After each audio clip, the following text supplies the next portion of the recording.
Since my last video on Orka became way more popular than I ever would have thought, I decided to revisit this character and make a update to that video. So this is a variation to that list. So if you haven't checked that video out, check that out. I'll put the link in the description below.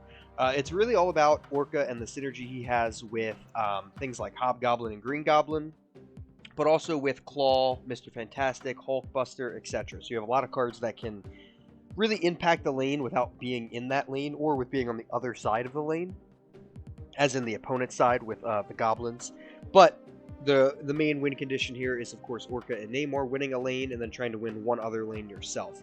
And you can do that pretty easily in this deck. Well, I had shared this deck on Twitter, got a bunch of responses, and a lot of people tried it out, really liked it. So a lot of input came through, so I decided to make a new version with a mix of all that kind of input, and it's not that different. The main difference here is Daredevil and Professor X. So Daredevil, on turn 5, you get to see your opponent's plays before you make your own, so he gives you a little sight in turn 5, so you can try to manipulate that. I have a few videos on Daredevil on this channel, and Professor X combined with Daredevil is just absurd. It's 5 cost, 3 power, ongoing lock this location down, which essentially cards can't be added, removed, etc. So they can't be destroyed, they can't be added with something like White Tiger or anything like that. So the combination there obviously is, okay, you see which lane Professor X could win, so then you put him in the lane that would lock that lane down, and then you just try to win the other lane that you need to end that game. But Daredevil automatically goes really, really well with Hobgoblin, actually. As long as the lane isn't full, Hobgoblin's a great play. So this helps you see where you could play Hobgoblin, so he's a natural fit for the deck. Even beyond that, he really works well with Claw as well to give you +6 power at a different location, so you can see where they're committing some power, and then you can play Claw, who's going to give 4 to his location and 6 to a different. So all of our 5 drops are really, really good with Daredevil, so he is a natural fit. There's a few people who suggested that, to shout out to all those people who suggested putting Daredevil in this list, because I do think it made it a little bit more consistent, and definitely a lot more fun.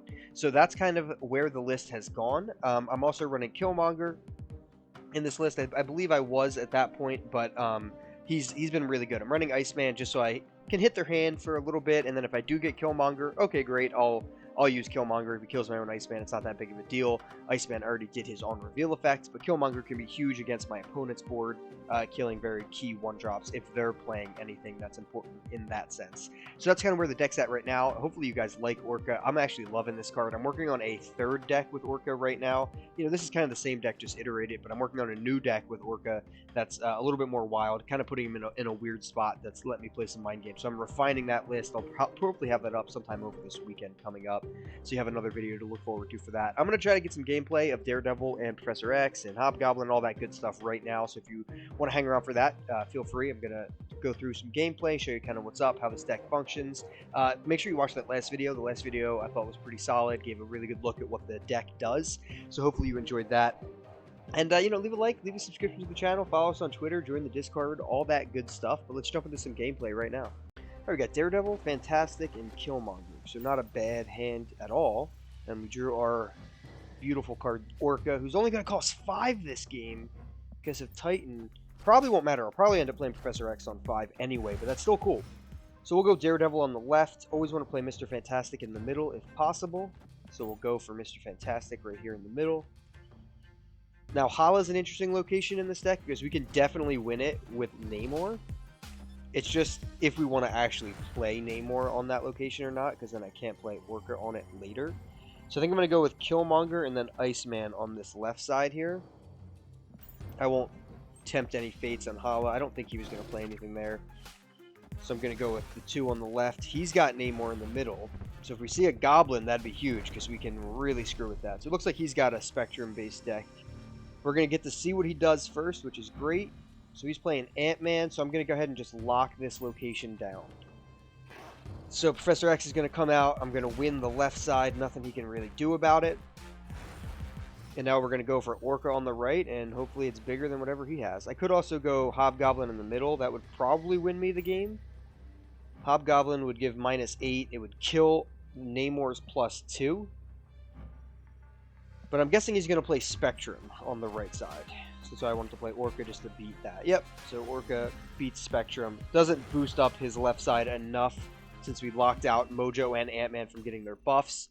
Orka can pretty much go toe-to-toe with any other 6-drop in the game when he's on the solo location, besides obviously Infinite, but we know that's not happening because he had played something on turn 5. So that felt pretty great.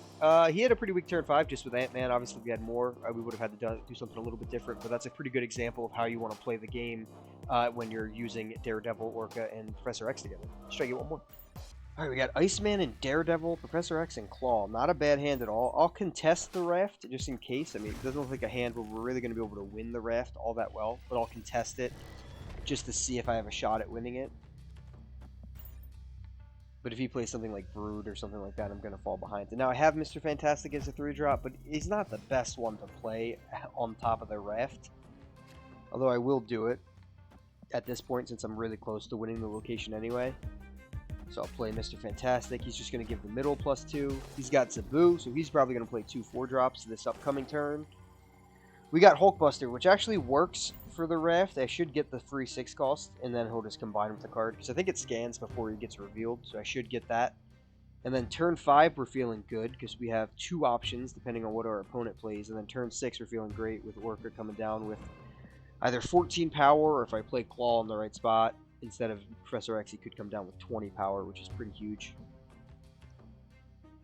But we know my opponent's going to have a lot of cards in their hand right now, because he's got Zabu out and everything got +2. So yeah, we get the Infinite for free, which isn't bad. I mean, we might actually even skip our turn 5 with Daredevil, depending on what we see here.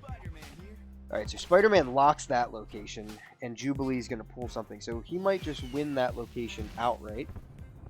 He's got Shang-Chi, so he's actually losing the location right now. So I don't even need to play something right there. So I'm going to see what he does. I might even just skip my turn 5 and Orca and the Infinite 2 locations and just go for it. I mean, that might be enough to just win. I don't know what else he could run that would give any of these guys a buff. If he's running Silver Surfer, it would buff Zabu. He's got Dracula and Ghost Rider. Alright, so nothing's got discarded yet, and he's going to discard something big from his hand after. So, yeah, both of these cards aren't that great. Yeah, I'm just going to skip my 5 and go with the Infinite and Orca. If that wasn't the case, if I didn't have the Infinite in my hand, what I would probably do there, if you're playing the deck when you don't get the Infinite for free, I probably would have just played Claw in the middle and then Orca on the right, since I'm already winning the left location. Probably going to lose the middle with Claw, but then I'm going to win the right with Orca, which would have been great. So I'm going to go ahead and go with the Infinite in the middle and Orca in the right. So a free Infinite and a 14 power Orca loses by just 1. He gets +20 power from Dracula, but yeah, the Infinite does it. So let me explain a few things before I wrap this video up. So yeah, obviously the Infinite was free this game, so that was weird. If I would have just played Claw in the middle, I would have lost to Dracula, because we know he's going to be some giant shenanigans power, like 20 here. I would have given +6 to the right on turn 5, and then on turn 6, I would have just played Orca like normal, who would have been 20 power, and I would have won the right side location and won the middle. In this sense, I reversed it. I put Infinite here because I thought, okay, he's probably going to be at least 20 power, but I have Mr. Fantastic boosting it by 2, so I should still win.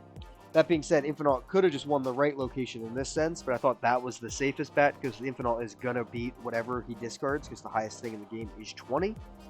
So I felt good about that, unless he, again, played extra cards there. But if he did that, Orca would have won the right side in that sense. So that's kind of where I was at. You can use Daredevil well. Sometimes on turn 5, though, you just end up skipping it, because you have a 0-cost Infinite. That's the video, guys. Hopefully you enjoyed it. Hopefully you liked the deck. The Orca madness continues. Apparently I'm becoming known as an Orca guy. I'm all for it, so hopefully I can keep making some solid and fun Orca decks and show off one of my favorite cards in the game continuously. Follow us on Twitter, follow me on YouTube, subscribe to the channel, make sure you like the video, comment below, join our Discord. We talk Marvel Snap all day, every day.